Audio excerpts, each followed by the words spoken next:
Badgers were at home again Friday night, taking on Cactus Shadows, looking for their second win in a row after a victory last week against the COMB Coyotes. We'll pick up the action midway through the first quarter as PHS quarterback Ryan Green will be picked off by the Falcons' Sam Nolet.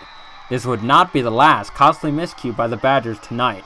Ensuing drive, Falcons quarterback Andrew Young will scramble around the side and find an open Mason Russo, who gains a few yards to get within the Badgers' 20-yard line. Same drive now on the goal line. Peyton Keene will take the ball and use his O-line to get past the pylons for a score. A good extra point gives the Falcons a 7-0 lead in the first quarter. That would be it for the scoring in the first quarter as the Falcons led by a touchdown.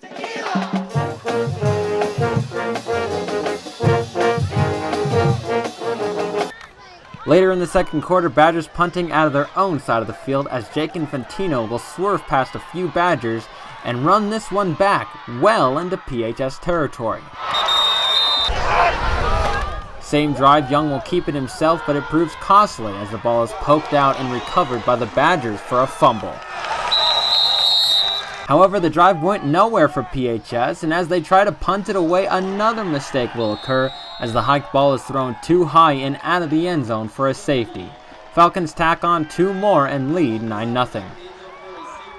Later in the second, Young fakes the handoff and keeps it himself, which proves beneficial this time as he gains considerable yardage on the run all the way to the Badgers' 10-yard line.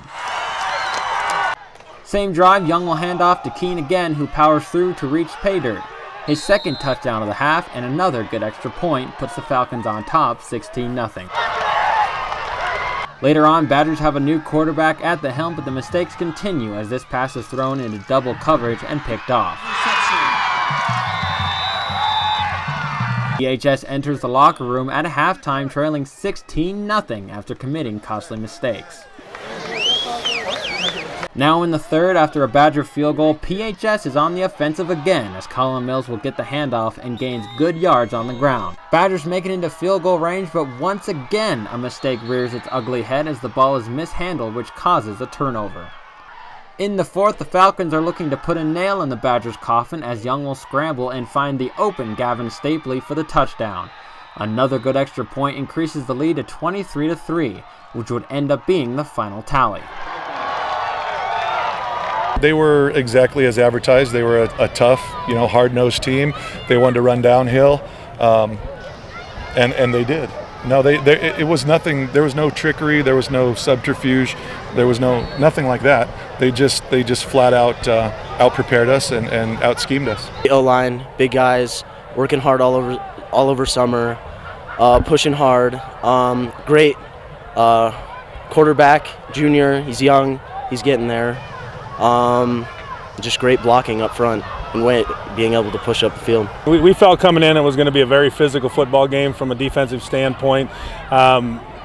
We felt like we were looking at ourselves in a mirror when we were looking at film, but our defense has played outstanding for 3 straight weeks. I think we've only given up 13 points or something, something very small at this point, and it's nice to have a good solid defense. Our linebacker play has been outstanding, and our secondary, I think we're up to like 5 picks at this point. So they continue to do that, and we're going to have good things happening for us.